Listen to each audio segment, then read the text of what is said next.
Rivalry week in the books, and it was one for the books. I don't know where you want to start. Awesome games all around, some wild results. Man, I don't know. Should we just talk? Like, I think I said last week, like, if Ohio State loses, go on Twitter and find Ryan Day's mentions, and it will be a delicious reading for anyone who likes that. And it did not disappoint. I actually don't have any of it ready. I should just retweet a bunch of it and on our CFB Paint Twitter so that people can see it. But yes, meltdown in Columbus. Did you? I'm assuming you saw this game. Like, I actually did not watch the game. oh, you didn't watch it? Okay, well, I can give you just a recap. Like, man, everything that we said, where it's like, hey, Michigan has to control the lines of scrimmage, has to kind of drag Ohio State into the muck, and they did. Like, like just, and also I listened to this analysis and I agree with it, so I'm going to parrot a few things. But I was listening to the Cover 3 podcast, and they mentioned like, hey, they didn't throw the ball a whole lot to Jeremiah Smith after he was kind of dominating stretches of the second quarter, where it's like, all right, I think they targeted him like 4 times. He had 2 pass interference calls and a touchdown. And it's like, why don't we keep doing this? Like, and they just kind of went away from him. Man, it was a fun game just because, yeah, you could just kind of feel the whole place starting to just like super excited. Those fans showed up and knew they were going to beat Michigan, and they're like, this 3-game streak ends now. We're at home. This is the worst Michigan team that's been around in at least 5-6 years, maybe since Harbaugh's first year ish. Probably even before that, but just to hear it shift, I was like, couple of possessions go by, no points. I think they got booed going into halftime. Like, there's like, even though they scored right in half, like there was some angst in the stadium, and yeah, just hilarious to see. I mean, I kind of feel for them, but like, they're Ohio State. They're a pretty spoiled fan base, so like I'm okay like dunking on them. The problem is like, if you do that, then you have to root for Michigan, who cheated their way to a title last year. So I hate that too. So I'm a little conflicted. Let me acknowledge that. But yeah, just a wild game played played in the teens, right? 13-10 is your final score, and I don't think anyone would have believed that at home Ohio State would score 10 points against Michigan. Oof. I mean, honestly, based off how they looked like the last few weeks, I'm not totally surprised. I mean, you beat Indiana, but you've had these slow starts in some games, and where you against good teams, or against okay teams, and you're only scoring the 30s. And if you have a slow start against a good team, like a good defense, like Michigan's defense, you're gonna have an issue. And that's the thing. I'm looking at the stats. Four interceptions thrown in this game. Like, people are handing the ball back to the other team like crazy. Three of them were in the red zone. I don't know if you knew that. That's like, ridiculous. On your way in to score, you're throwing picks. Yeah, and that's issues. And so I think we saw a game earlier this year. I'm trying to remember which one it was in particular. Oh yeah, the Penn State Ohio State game, where Penn State could not finish in the red zone. They threw picks, and then they got stopped in the fourth. Stopped on downs a couple times, yeah. And like, that's the key is, if you can't finish, you're going to lose a game. Only in the NFL can you win a game 19-12. Yeah, I mean, a couple of things. Like, one, I think we should acknowledge this game could have been a lot worse. Like, I mean, and when I say that, like, Michigan was the team that had 2 turnovers in the red zone, 2 picks thrown in the red zone. So the one is just an excellent play by Jack Sawyer. The defensive end drops into zone coverage. They have a tight end drag route coming across, and he's open, but the defensive end in zone coverage just robs underneath it. The QB doesn't see him, because even if he sees him, like, there's nothing that guy can do about it for a well-thrown pass. There is another route coming from the left, so maybe there's a defensive back that could have peeled off and perhaps made a play, not necessarily on the ball, but maybe could have made a hit that would have jarred the ball loose. But I think if he puts just a little more air on that pass, like, it's a touchdown. So it's an awesome play by the defensive end, but it was just like, I just went, but that was the moment where I was like, okay, Ohio State's messed around. I think that pick in the end zone. I'm gonna get this wrong. There wasn't a ton of time left. I want to say there was like 10 minutes left or something like that. I was just like, oh, there was Michigan's chance to take the lead, right? I'm gonna get that wrong. I don't remember exactly when that was, but it felt like after that interception, I was like, there's just no way that they can win this. They played the game they had to play, right, to win or to have a chance, and with that, I was like, oh, they just missed the opportunity to. Yeah, Michigan goes on a 15-play, 77-yard drive with 7:48 left, and they throw an interception on 1st and goal. Like, oof. Yeah. Rough. And yeah, I was like, oh, that was it. And then yeah, they did an awesome job just playing like keep away, right? So they had a drive of 9 minutes and 10 seconds. Their opening drive ended on, or I guess their second drive was a 6-minute drive that ended on downs. They had a couple different times where they were just able to shorten the game quite a bit. Man, very entertaining game, fun game to watch. And I just, yeah, it's like Ohio State. What do you do here? Like, you just lost to the worst Michigan team there is. Michigan is currently recruiting like gangbusters. I don't think they get worse. You're in the playoffs. Who cares? Playoffs have made this game a little bit mute, to be honest, or moot, or whatever the word is. I don't even know. Yeah, like, that's not wrong, but like, I mean, are you gonna fire Ryan Day for making the playoffs? Like, there are people. I mean, there's a lot of angst and anger about it. No booster is firing Ryan Day for not making the playoffs or for making the playoffs. You're going to make the playoffs. Michigan's not. You're going to make the second or third round, depending on how things go. Humor me. What if they lose in the first round? If you lose to Boise State, or if you lose to Alabama, I don't know. I'm like, I don't know who you're putting in. Oh, does it depend on who? Okay. I mean, I think it depends on who. Even still, I made it to the playoffs. That was the goal. Like, was it the goal though? Because they spent $20 million on this roster. Like, I think the goal was to win a national championship and beat Michigan. And I don't know to do that. We thought Will Howard would be the person. He's clearly not. He's not great. He's not terrible. I mean, but he's not going to take you to the next level. And you need somebody that's going to take you to the next level. I feel when you're bringing in Quinshon Judkins, when you're bringing in. I'm blanking on his name. That's the most talented receiving core in the nation, right? Is there anybody else we have? Yeah, and that's my thought. It's like, hey, like what are the most important positions? Quarterback, you're right. They have someone that's capable, but maybe not like a super plus player. Yeah. But at receiver, they do. Along their defensive line between Jack Sawyer, JT Tuimoloau, like they've got a really good defensive line. Where they failed themselves is the offensive line a little bit, to be honest. I think that some of that's injury, right? Like they've had, I think, 3 season-ending injuries on their line. Yeah, I'm not sitting there saying that, but like that's so why are we going to hold Ryan Day responsible for that? Because that's partially like, what are their losses? Did they lose in Nebraska? Is that right? No, they lost to Oregon and Michigan. Oregon and Michigan, and they almost lost to Nebraska because Nebraska's line ate them for lunch. Defensive line. Yeah, it was one of the better performances. And then you look at the Michigan game, you ran for what? 30-something yards, 40-something yards. Like, I mean, I think it's like 75 total. 60. On 3 yards a rush. Like, that's an issue, but that's an issue from attrition. I can't hold Ryan Day responsible for that. He's been recruiting fine. You've gotten the players in. You need to finish the job. But how many teams are going to finish this job? We're at the point now where if you make the playoffs, you should be keeping your job because the chances of winning a championship now are significantly diminished. It's harder, no argument there. But I would say who's better positioned outside of Georgia and Texas to win them? Like, I think that there's a fair expectation that once every 5 years you should win a national championship if you're Ohio State. No, like you should have on average. You previously, but not now anymore. Okay, well, what's a reasonable? Once every 10 is reasonable. Okay. My thing is like, and like even then, it's like, who are you going to go out and get better than Ryan Day? I mean, whatever coach you want. Huh? What? Who would you replace him with? I mean, I think I could get anyone not named Kirby Smart, Dan Lanning, or Steve Sarkisian. I think those 3 are probably all set. I don't think you can get Kalen DeBoer.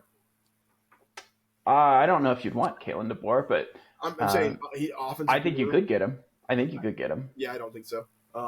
We can agree to disagree with that one. Who else could you go get that you want? I don't think there's anybody I'd want.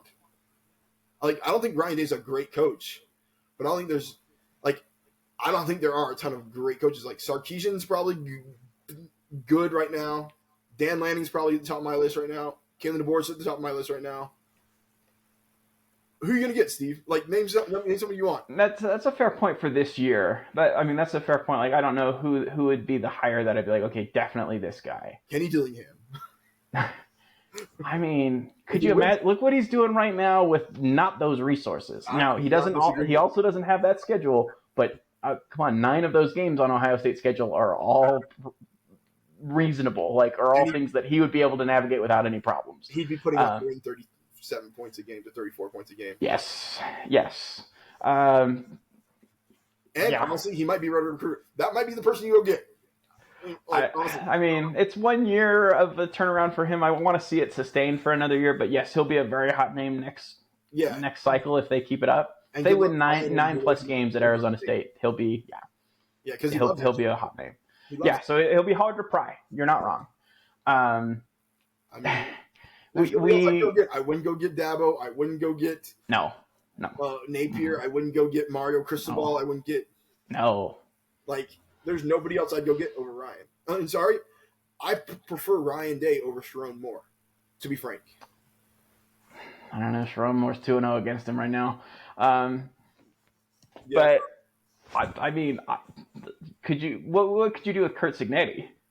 That's not a possible name. That's a possible name. That's a guy that would. Although I think he would do some real damage. He did just wipe the floor with his team, but I mean that's in year one. Like that's in year one at Indiana. Yeah, Kurt Signetti I think would be an interesting one. Again, it won't happen, but I think you're right. I don't think they fire him. I just know that there are people that are talking about it very seriously, and these are the only other person I could think of potentially is like the Syracuse coach, potentially. Fran Brown. That'd be an interesting one. Yeah. The only or you could try and go get Notre Dame's coach. What's his name?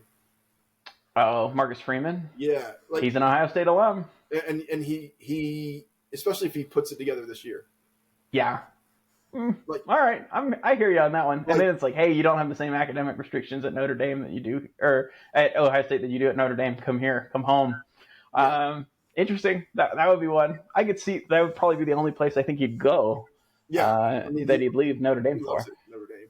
I mean, and he's got it made in the shade there. You go 9-3, you're in the playoff every year. I'm pretty sure, which is dumb, but it's probably reality.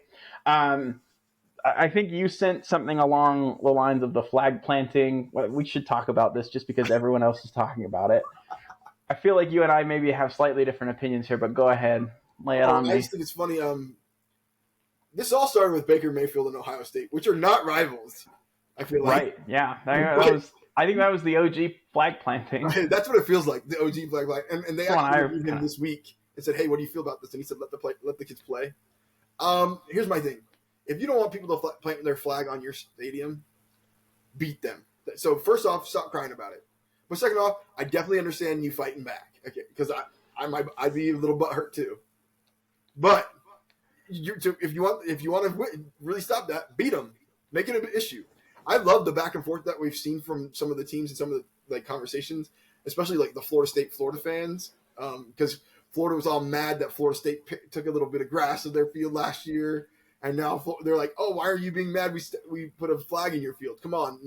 And I think that they have valid points. I mean, they did scratch up the field pretty bad. I don't know if you saw that. Yeah, I saw that. We actually kind of agree more on this than I thought we would. I thought you'd be pretty heavy on just beat them, which I agree with. Like, hey, there's a 100% guaranteed way to prevent people from planting a flag on your field. It's to win the game. And I don't disagree with that. That's totally right. I also am like, hey, like the people who are like, hey, you had 60 minutes to fight for that turf. I'm like, well, there's a difference between me falling for your your spread option, or maybe we get misaligned on something. It's another thing when I get to punch you in the jaw. Like, so So that's a totally different. Those are two different scenarios. You're talking chess and checkers, and maybe we're better at chess than you are, or maybe you're better at chess than us. But when it comes to like actually throwing hands, that might be different. I will say that some of the teams that got beat were surprising in their tenacity of which they defended their field. Just watching how they went after it, like Ohio State, a little bit tenacious in that. Even Florida State. When Florida State's bench cleared, you watch Florida's team like runs away. There were a couple of people that didn't want that business. Funny. Like Florida State, you showed more emotion in this game than you have the entire season. We're all numb to the losses now.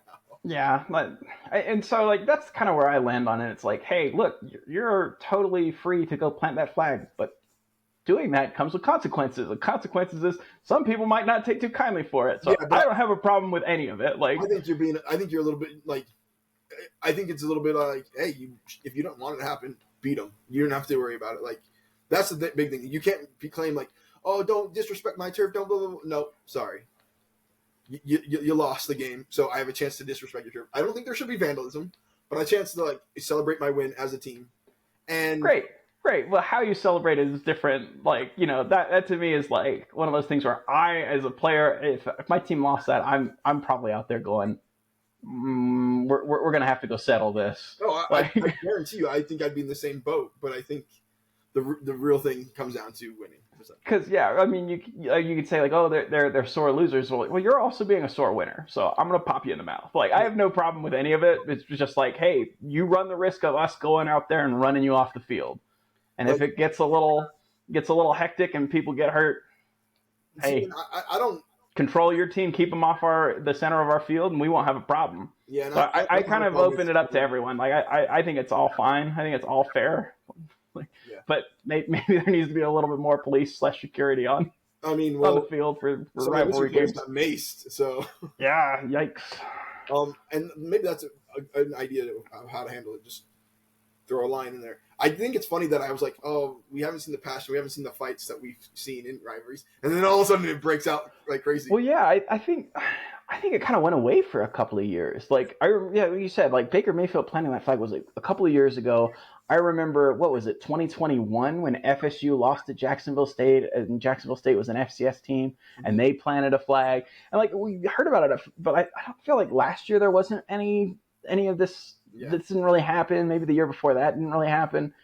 This year it was here in droves. So it was as if like they heard about it and like, oh, Michigan did it. We're gonna go do it. Oh, and they all just started playing. Well, yeah, maybe this just. I'll have to go back and check. But like maybe last year, lots of the home teams won, so it wasn't an issue. Like, potentially, I mean, maybe that's part of it. Is that it comes when there do happen to be road victories on rivalry week. But all that to say, that was just a fun game to watch. Again, I feel like I typically in this rivalry have slightly leaned Ohio State.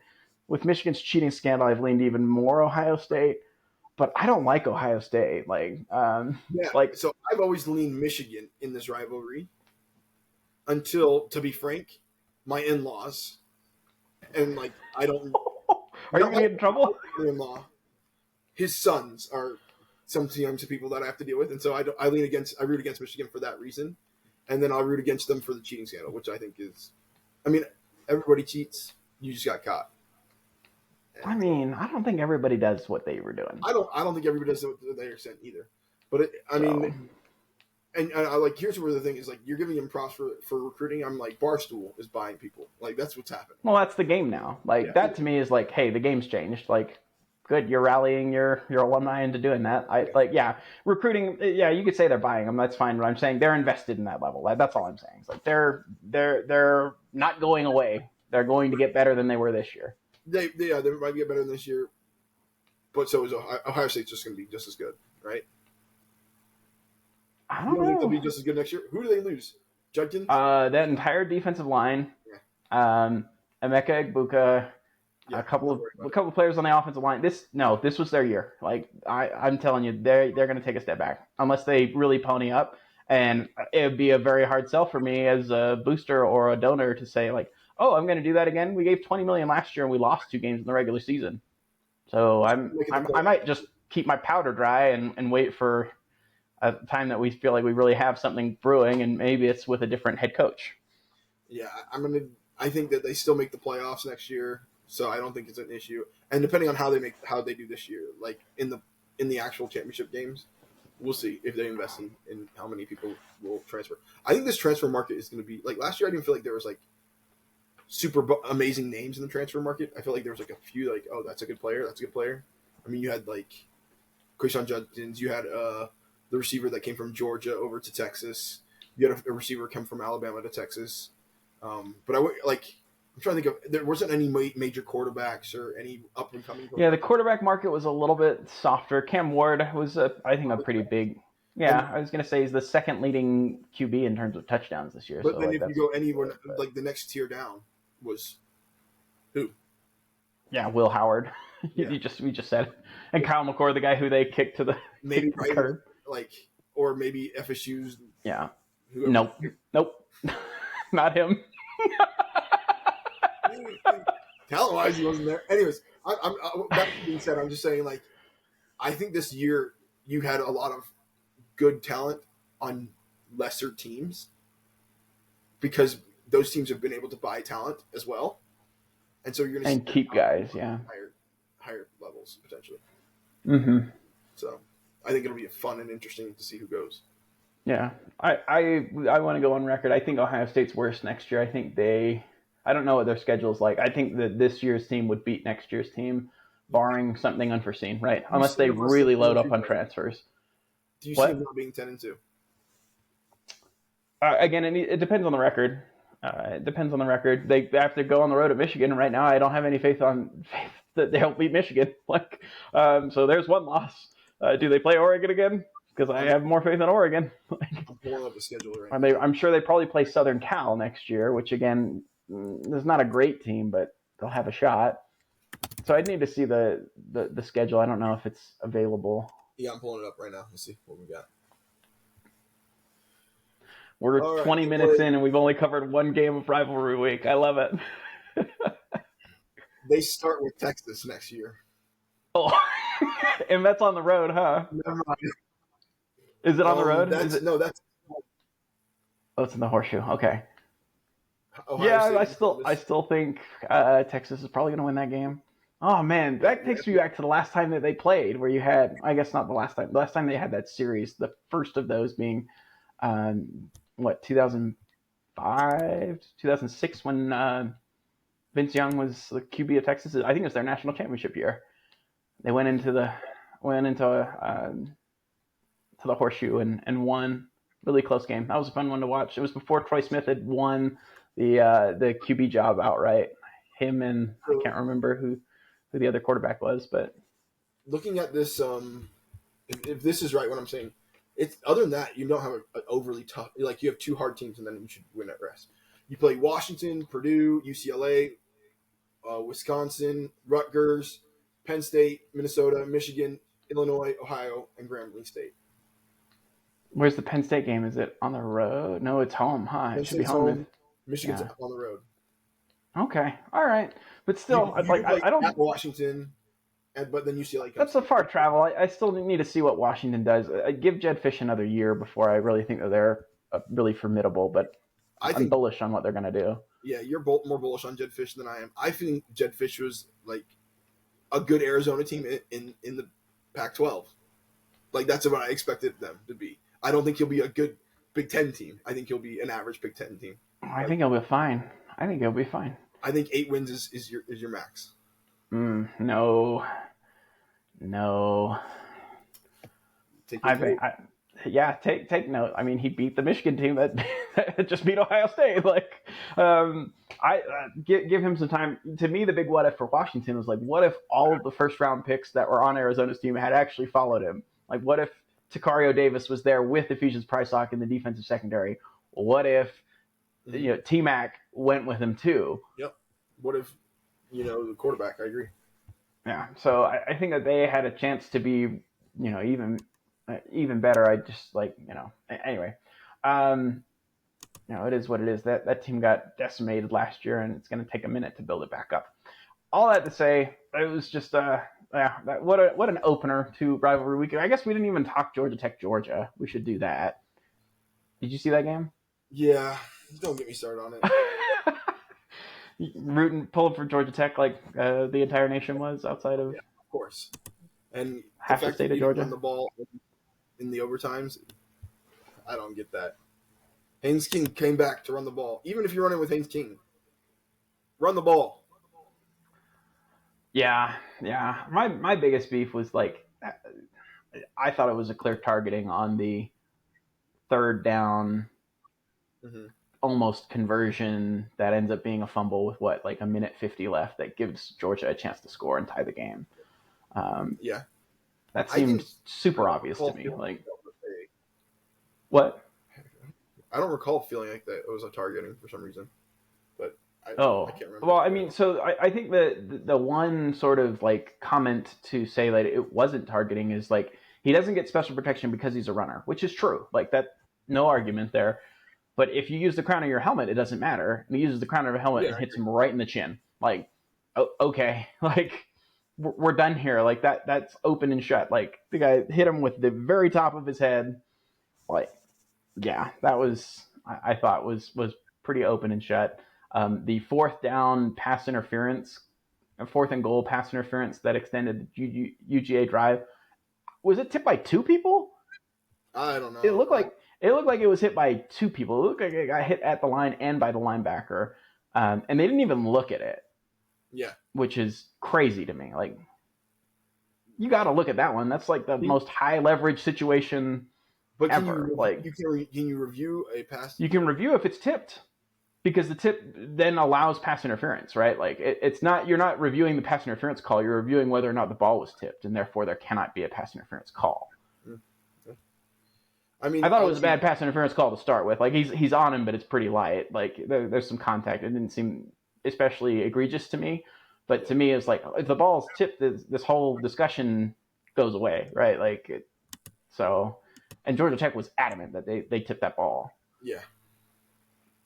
Anyway, would have liked to have seen that, but yeah, kind of a 8 overtime game.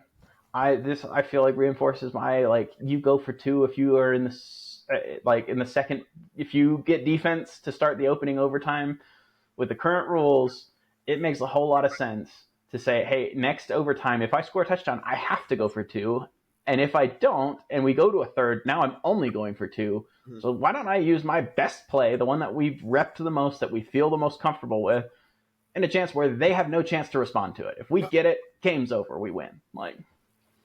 Yeah. I'm not sure I love the overtime rules because of that, potentially. I agree. You're not wrong. Like, I think it should go, like, I don't know. I wish there was more of a field position component. I wish you'd be like, hey, we're going to play 10 more minutes of football with each team getting a possession. Maybe 10's a little long, but like 5 minutes of football with each team getting a possession. Yeah, that doesn't happen nowadays. I mean, usually people go on drive for 7 minutes. You could probably, but what you just say is like, hey, there's a 5 minute clock. I don't know. I'm working this out in my head. Like maybe you just say, hey, we're playing 2 possessions. Like someone's kicking to someone, they get a possession, whatever the result of that possession is. If they punt, okay, we're playing from there. Or if they go for it and don't get it, we're playing from there. But if they score, they still have to kick off, and the other team gets another possession. And it's like the full field. Like. Yeah. I mean, even pro rules are, hey, you score a field goal, the other team gets a chance. Yeah. So maybe that's the way you do it. Go to pro rules a little bit. I've heard people like propose that they should just end games in ties now with the expanded playoff, and I hate that. Yeah, not a fan. But the other thing that I kind of struggle with is like rankings. Like, and basically it's like, hey, you won. It's almost as if you didn't lose at all or didn't have a chance. And where it's like, if I beat a team out by 40 versus if I beat a team by 2, it's considered the same. Whereas like when you do these calculated things, there should be like a strength of record or strength of record calculation formed into this. I feel like so that your record is considering what your schedule is should be reflective of it. But then that way you get the best teams that also have the best results to some degree. Like I feel like so many teams right now, like so a lot of people are complaining like, oh, why do we even play the games if you're going to take the best 12 teams? And I think you should take the best 12 teams, but I think that should factor into how you play against those teams and how they play each other. And great. If you and I play the exact same schedule and you beat me by 2, but I beat every single team by 40 and you beat every other team by 2, are you the better team? Should you get the chance to win? Uh, And let's say you lost a game to someone by 2. Okay, but I've performed better than you have overall. Shouldn't I be in the playoffs? This is where I kind of get a struggle because teams aren't dinged for a loss when I think you should be dinged for a loss to some degree, but also like the type of loss. Like, I mean, for Georgia beat Georgia Tech by 2 points, and everybody's like, "Oh, they're now shooing for the playoffs." If they had lost this game, they would have had to win the big. Yeah, when the difference is 1 2 point play, like I agree. That to me is that's where I see your argument, and I definitely agree. Like my philosophy is this, right? All else equal, the head to head matters, right? The head to head matters no matter what, right? But like it's the obvious deciding point when it's like, hey, 10-2, we beat y'all, game's over, right? That to me is kind of open and shut. Where it's like where it kind of is part of the equation, but maybe not the dominating point. Is like, hey, if you're 9-3 and I'm 11-1 and I only lost to you, now I got to look at some context, right? Like now I got to look at like who did you lose to, by what margins, what other wins does this team have? Like, it becomes part of the conversation, but it's not the be all end all. Whereas when they're essentially equal, in terms of record and resume, that to me is the trump card, right? Like that's the one that goes. The thing that's interesting that you kind of bring up. So like, if you look at South Carolina, Ole Miss, Alabama, everybody's talking about who's going to get in for the 12th spot potentially, like between those 3 teams. If you look at statistics and like rankings and like all those things that are kind of like taking into account like how a team played versus how a team didn't play, you look it favors Ole Miss and South Carolina. But I feel like everybody thinks that Alabama should be the team in, and South Carolina lost to Alabama and Ole Miss. So are they automatically out? But they performed better against the other teams, and they only lost to Bama by 2, and Bama lost to Oklahoma and Vanderbilt, yeah, and Vanderbilt. Like there's I'm like, you lost to way worse teams than I did, but I mean, I might have gotten blown out by 24 by Ole Miss, but I only lost to 2 to you, and then everybody else I beat. Like it's a very weird thing, and so it's like I feel like you got to have a good computation in there to handle those kind of things. Yeah, that's fair. I mean, really, again, if I could wave a magic wand, I'd say like, hey, the conferences are too big. Let's settle this on the conference, like via the conference championship games. Like go back to like 10-team conferences, divisions. Yeah. And then it's like, okay, awesome. Your tiebreakers within your division, like, hey, they'll sort out if there's something close in the division, and then the conference championship game settles it, and then everyone's conference championship plays in the playoff. Like that to me is my ideal playoff, but just conference champions. Yeah. And then it's the national championship. Like no one, like in my times where I've become an internet commenter, like no one has a response to that, where it's like I can with perfect intellectual integrity say, hey, I acknowledge that the SEC year in and year out is actually the best of the conferences, right? It has the most draft picks. It has, it's won X number of the most recent championships. That part is true. Like I'm not arguing that. I'm arguing that if you're 4th in the SEC, you don't deserve it any more than the first place person in the Big 12 is because you're the 4th in the SEC. Like it's the national championship. It's not the SEC championship. It's the national championship. You proved you couldn't win the SEC. Perfect. All right. Well, then you can't be the national champ if you're not the SEC champ. Like this is really easy. And people have overcomplicated it because of money, of course. But and that's mostly like why you go. I love the soccer reference, and I feel like we're moving that direction a little bit. With like, there's no salary caps. People can invest as much as they want into it. Soccer, it's like the top 4 teams from each league make it to the Champions League. It's like you made it to the top of your league, which I mean, their leagues are 20 teams deep. Top 4 teams. All right, now we have playoffs, and you get seeded, and like I think they have to do it differently than because I mean you have way more teams that make the Champions League. But I mean, okay, great. Your top 3 teams based off of your whatever you want to send, go. Or the top 2, go. From each conference, I would just say champions. Like to me, it's like, hey, I don't have a problem with that. What I'm saying, I don't think you're going to get people like, oh, only 6 go or only 8 go. Like they're not going to go for that. So Oh no, they won't go for it at all. But it's the right way to do it. Like the reason they won't go for it is because it doesn't benefit them, right? right. I agree. Like no, Ole Miss never has a chance in that, but they do here. And really, if I'm slotting teams right now, like of those three, I think Ole Miss is the one that I would probably stump for. I mean, they beat Georgia by more. Get it, but I think. Oh yeah, Bama's going to get it, but or SC or Ole Miss or SC that deserve it. See, I could argue that if you're going to go ahead, rather than going like 3 or 4 deep in the SEC, why don't we actually get like the runner-up to the Big 12 championship? No, I don't disagree. I'm saying that. Or like Miami or Clemson. I would say Miami has maybe more of an argument. Like they won't, but yeah, if I'm picking from the SEC, is what I'm saying. Yeah. No, I agree. Like if South Carolina's, they're we already know. Yeah, exactly. I mean, you can make a really good argument for him, like, but for a quick kick where a guy got hit with a punt in the helmet, where they're, I think, with reasonable argument, should have been like, hey, if that's a punt, that should be kick extra interference on your wide receiver that's running a route on that dude. That's valid, I guess. I didn't ever think about that. It is, because they're touching, like, hey, you're interfering with his opportunity to catch the ball. Now, he doesn't know the ball's coming. That's true. That doesn't matter. Like, it shouldn't matter. But anyway, I digress. Like, I think we've kind of gone off the rails here. But that's, like, for our listeners, like, of course, we're kind of nerds for all of it, so we have kind of free-flowing conversations. But yeah, we can have a little bit more playoff talk. Maybe a little later in the episode or whatever. So Miami blew it. You want to talk about that? I'm just happy. We kind of mentioned this might happen if they're going to blow it anywhere. Yeah, we said if they're going to, it's going to be against Syracuse. Yeah. And I liked how their coach celebrated. Like, he was super excited. And if you saw the post-game interviews, like, I told this to the team, this is our championship. We came out and played like champions. Like, they were down 21-0. Yeah, came back and won that game. Fran Browns, he's like that's a guy, again, have one more season like this, and a lot of people will talk about him as an a major Division I head coach. Well, I mean, that's one of the ones I suggested for the Ohio State. Yeah, you threw it out there. To me, I want to see maybe one more year of results before I jump on that, but. He also was like, no, I'm staying at Syracuse. He grew up in Camden, New Jersey. Yeah. I don't know if you knew that. So yeah.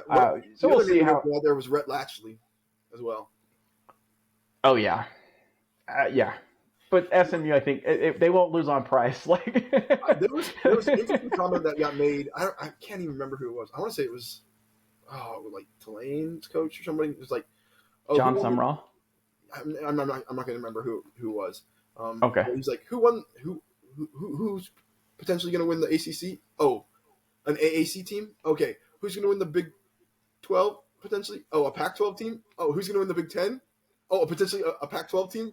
Like, he's like, I hadn't heard this, but yeah, you spoiled this. That's what I was going to do when we did championship week preview. I think it's 7 of 9 games include a participant that is in their first year in the conference. Yeah. Like it's nuts. SEC? Oh, a Big 12 team. Like, that tells you that their conferences aren't that far apart.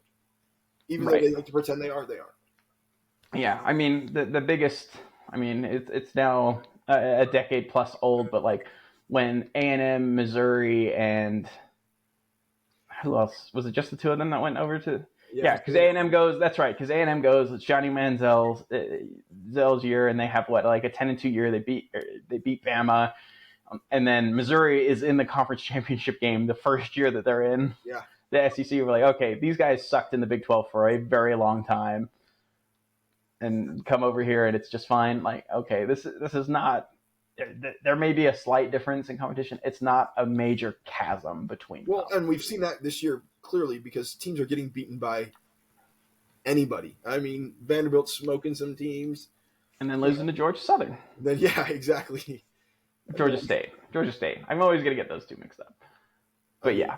Yeah. That to me is the open and shut case of like against Bama. It's like, no, sorry, you lost to a team that lost to Georgia Southern or Georgia State. I can't remember. Like Clemson loses their way back into the ACC championship. Can we talk about this? Oh man, that was a fun game too. Like, it don't matter. Yeah, and that's the part that's disappointing. I think like spin this forward 3 or 4 more years, like I just don't know if the same like week in and week out urgency is going. We're going to lose that, which is really disappointing to me. I mean, It's you sad to see it see that in pro go. football already, right? What? You see it in pro football. Oh yeah, yeah. It's getting to be like that, and I just yeah, it's a loss. It's whatever. Like whereas a loss or 2 losses was absolutely devastating. Yeah, and like your season was over, and you didn't want to watch any more football because you were done. Yeah, I just that part I will always miss that. I don't think it's coming back, and that's a real shame. Yeah. We haven't Um, gone in depth on any of these games. Do we want to go in depth on any of them? I mean, we're 40 minutes in. Maybe we just go like round robin here, like whatever you want. Like, if there's any games that you wanted to kind of highlight and touch on, give a thought or two on, I'm open to Texas it. Texas should have pounded A&M a little bit more than they did. I mean, 2 turnovers within like the 10-yard line, one resulting in a pick six. Like it. I mean, you could have been up. You could have won that game 30 something to nothing. But Yeah, it is what it is.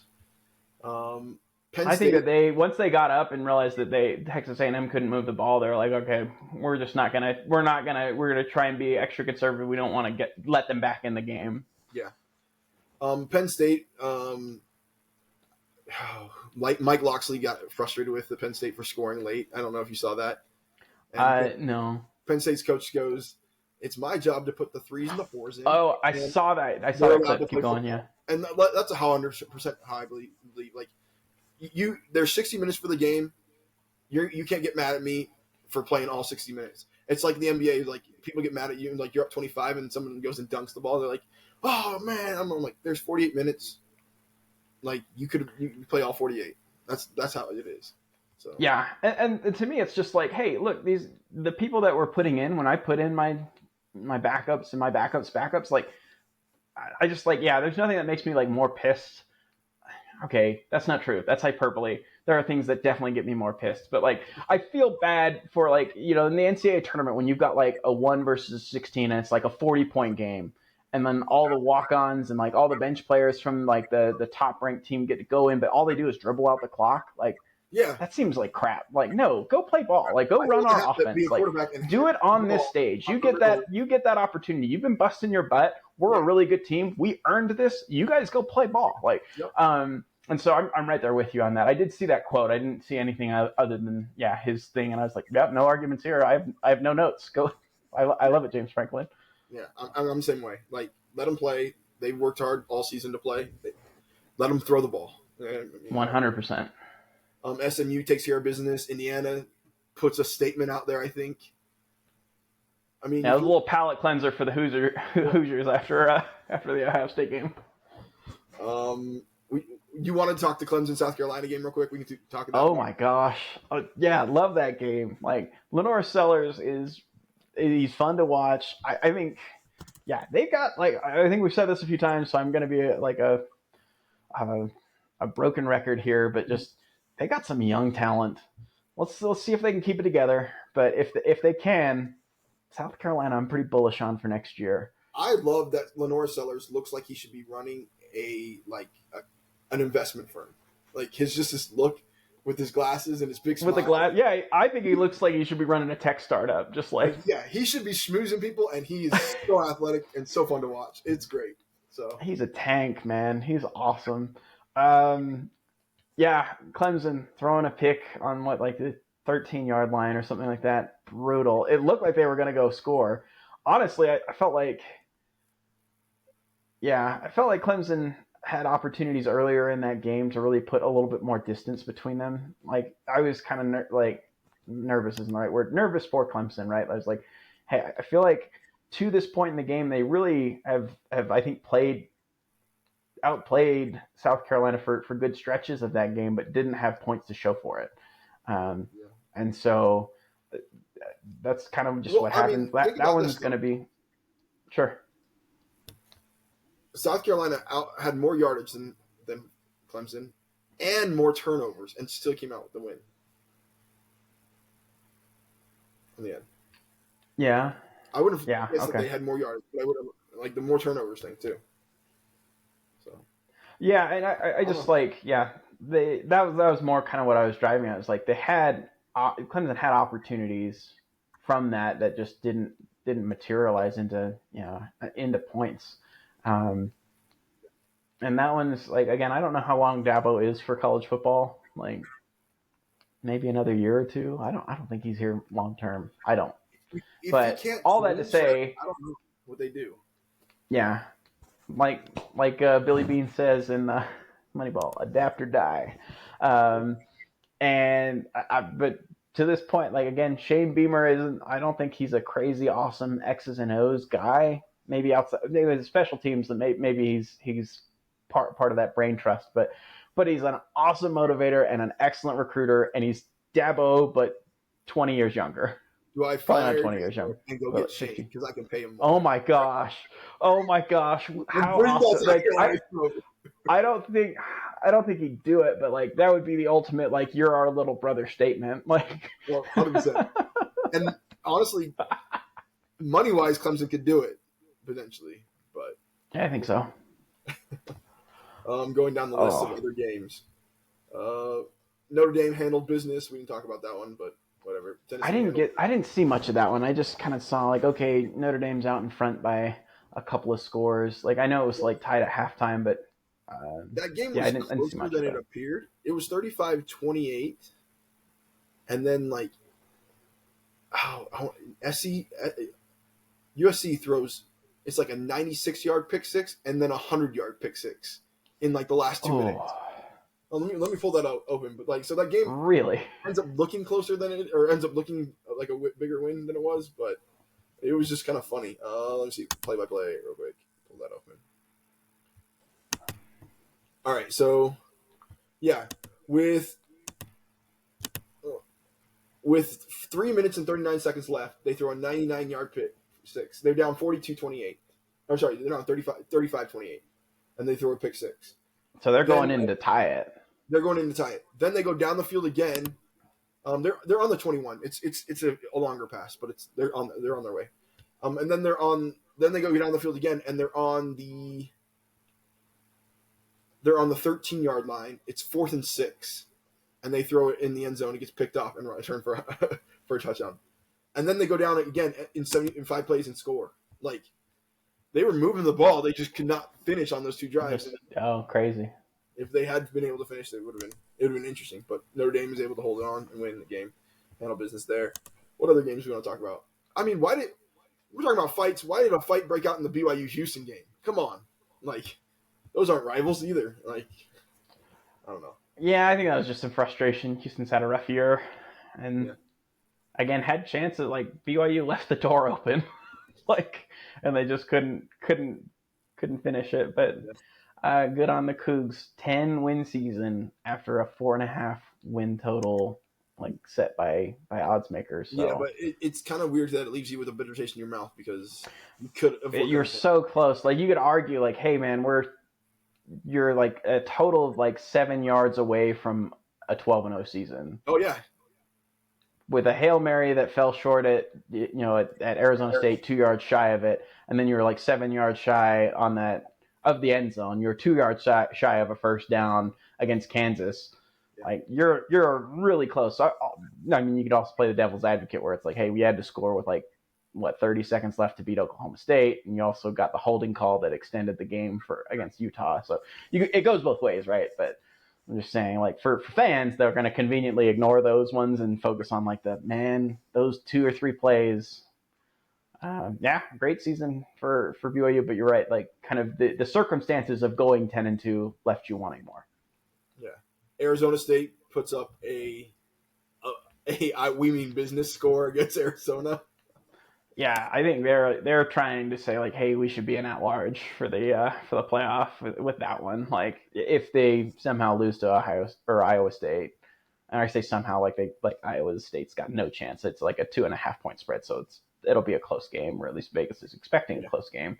But yeah, and also I think there's an element of Arizona's just ready to be done for the year. Just did not go their way. Brent Brenneman already has like the vote of confidence where he's like, hey, we're going to give him a fair shake, I think what the athletic director said. I don't know, guys. I don't know. They'll just be Arizona State and Arizona are just going to switch places. Yeah, right. They'll go like they'll seesaw. One will have a great year, the other one will be down, and then they'll kind of go I don't back know. and I'm forth. saying It like seems for like that's been the historic. case for Arizona State's yeah. been down. Arizona's been better. I think it's just going to happen like this because Kenny Dillingham's doing stuff there. Going to the other side of that Big 12 game, the Iowa State Kansas State game. Did you watch any of that? Yeah, sloppy as could be. Kansas State lost the game in like the first 15 minutes. Like Well, just like no. immediately, oh, we're gonna fumble, we're gonna give you the ball, basically. So you start both halves with the ball, and one of those halves you're gonna start with it like on the plus 30, like, and yeah, just But even the fourth I don't quarter, know. they're down by 5. They have a chance, and then they ground. He grounds in the he runs back like 15 yards, and then grounds it in the end zone for a safety. Mm-hmm. Like, come on, bro. Ugh. Yeah, Avery Johnson is. If there's one thing he needs to work on from a layman's perspective, like from just someone that doesn't know all of the technical specifics of the quarterback play, like stop scrambling into pressure. Like you're an excellent athlete. Like don't leave the pocket unless you feel like you have to, or if there's yards to take. I feel like sometimes he scrambles just like, oh, it's been 3 seconds, I'm gonna scramble. Like great, I'm glad you have that internal clock. Trust your offensive line. That was like that was my thing. Is like his offensive line did a good job in that game. Yeah. There was a bunch of times where it's like, hey, he's not really under pressure, and then he'd scramble into it, and then he'd scramble, but scramble looking to throw instead of like, no, I'm an athlete. That's the best part of my game, at least at this point. And obviously, I want to I want to improve as a passer, but like today, if we want to win the game, I have to use what's best. I got to use my fastball, right? Like, and I just felt like he was unwilling to do that in this game. When there was potential, when there's opportunities, even if it's taking 5-6 yards, that's enough. That their linebackers are going to be a little bit more cautious, a little bit more cognizant of that. Do that 3 or 4 times, extend some drives. They'll start to cheat, and then you can pay it off with throws over that top. 100% agree with you. Like your run should open up your pass for them. And I mean, what did he ran 64 yards? It's still not enough in that game, to be honest. So yeah. I don't know if there's anything else I really want to touch on. Maybe just a couple of congrats, like Duke 9-3. Like, I did not see that coming. Game? No. Do you know what happened? I don't. Tell me. So Duke wins by 7, right? Yeah. It's a last-second touchdown that gets thrown. Like does it get thrown short of the touchdown and he gets in? But yeah, it's a walk-off touchdown. Oh, it's the end of the game, like the very last play. Yeah, 0 seconds on the clock. I'm gonna pull that up real quick. If you get a chance, just go look at it. And like the quarterback kind of looks like stunned. He's like, "Well, I guess we just won the game." Like it was. All right, I'll have to go back and watch it. Like, yeah, I didn't. I did see that they were trailing, and then was surprised to see that they won, but didn't have any context around it. Just like, oh, hey, salute, tip your cap. Yeah, it was tied. I think. Let me see. I'm gonna pull this up real quick. Yeah, do it. Okay. Yeah, so it's tied 17-17, and on 2nd and 4 on the 39-yard line, he hits a touchdown to win the game, and it's over. So they win by 6. Yeah, like you score 13 points in the fourth quarter, but that walk-off touchdown is what does it for you in the last minute 22. But I mean, it's kind of funny. Like, just watch it. It looks like quarterback afterwards, like, well, I guess we win. We're not going to overtime. And listen to Malik Murphy for finding the open player. So, yeah. And sorry, I interrupted your shout because you reminded me of that. Who else? Yeah, no, thanks for. I'll have to watch the play. Just 9-3 in Manny Diaz's opening season. I don't think anyone saw that coming. I don't know. I'm interested to see like what. This is one, like, my only concern is, like, where do you go from here if you're Manny Diaz? Like, I think you might be hitting your head on the ceiling of what Duke football is capable of without some serious investment from some of your donors that have typically leaned more toward the hardwood than the football field. But maybe this is the kind of season that says, like, hey, look, like, I took what Elko did. They lost all those players. We didn't really skip a beat. Like, throw some shekels our way, and we can really kind of build this thing to last. So I'm interested to see, like, that was fascinating to me. You just kind of see, like, hey, they consistently won. They played great defense most of the year. The offense was kind of hit or miss, but it's year one. 9 wins. I don't think any Duke fan would ever say no to 9 wins, much less in a transition year I where think if you you're Manny had one of Diaz, your better coaches. yeah, I think if you're Manny Diaz, you got to go another 8, 9 win season, and you got to go find somewhere else. And then you piece. Like, again, that's one of those ones where it's like, hey, if you can hold it to, I'd say, yeah, if you win 7 plus a bowl game next year, you're probably going to be a pretty hot commodity. Well, and when he left Miami, they honestly, I feel like they pulled the plug slightly too early. He just turned it around. I think it was the opportunity to get Cristobal. Like, if they didn't do that, that's why he kind of got stuck, kind of twisting in the wind. Yeah. Was because they were like, they hadn't officially announced him being fired because they kept negotiating with Cristobal, and if the answer was no, they would have kept him. Yeah.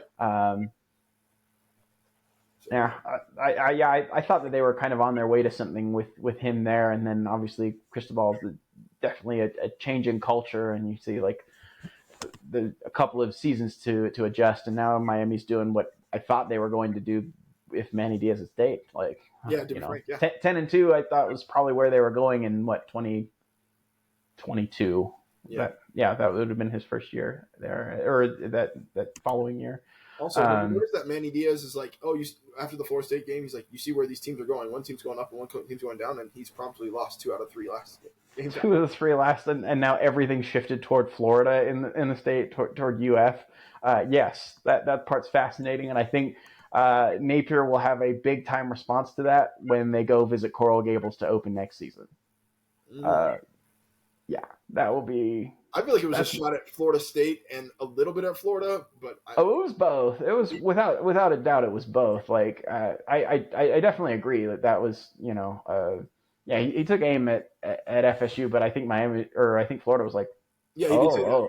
He said, okay, yeah, and he said in the entire state, and it's like, all right, hey, that's fine, yeah, and they did win. Like, you got to give them credit. They won 41-17 in that first game of the season, but it might be a real different story come 2025. Yeah. Who do they get at quarterback? Oh, I guess it's not the first game of the season. It's 3 games in. So Florida can wake up or can kind of tune up against Long Island and then the University of South Florida, and then they go visit the Hurricanes. Whereas Miami opens with Notre Dame. Ooh. At home. They're at home, but versus Notre Dame. The next game is home versus Bethune-Cookman.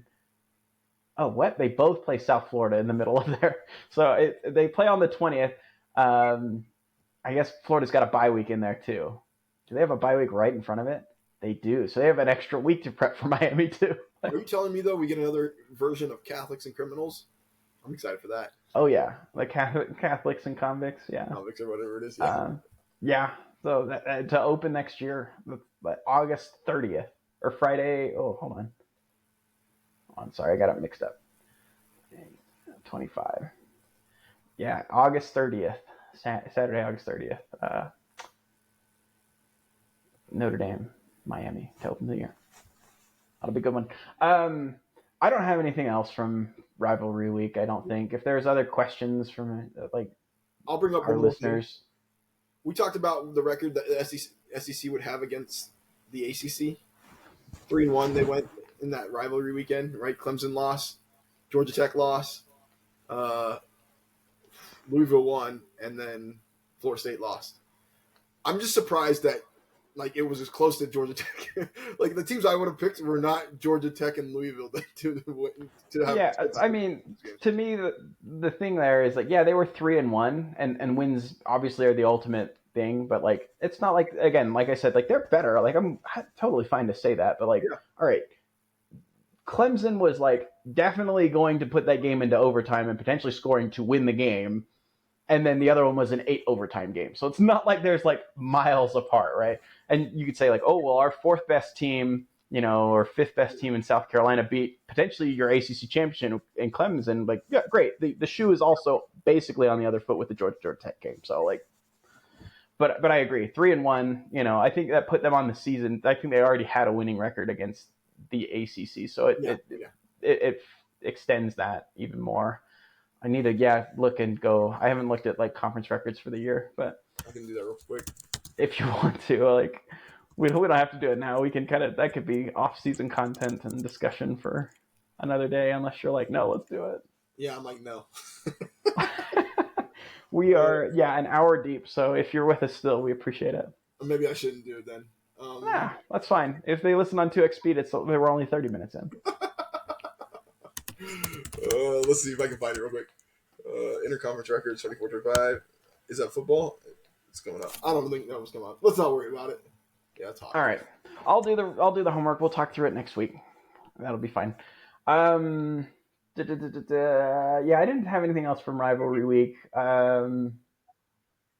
Yeah, it's always fun. I guess we didn't touch on Alabama Auburn.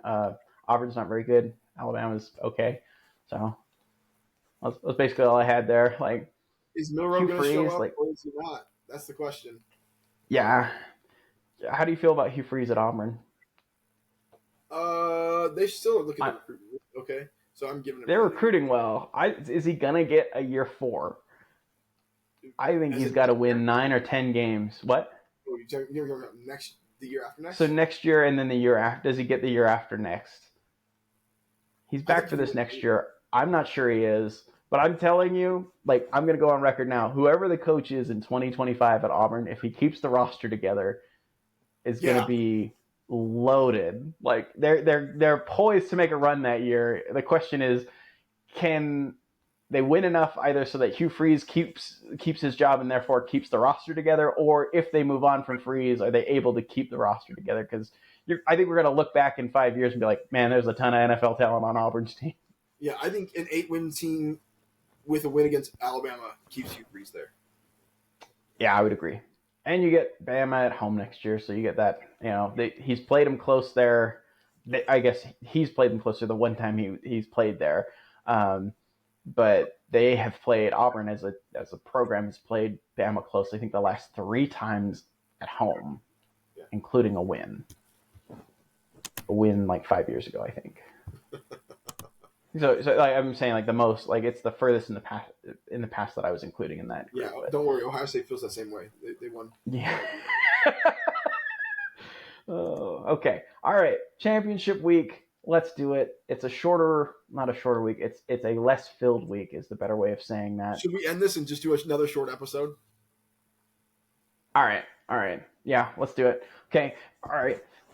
Sorry for the false start there. 5 yards and repeat first down. We'll go ahead and close this one out. We'll do a shorter episode later this week for championship week, so that we'll record the same. We record them at the same time, but then release one a little bit later, so you've got some time to digest what we've said in the last episode before we hit you with more content. But yeah, I'll look for that to come out probably I'll release this one on Tuesday, and the next one will be on Wednesday or Thursday. Probably Wednesday. Anyway, thanks everyone. We'll see ya.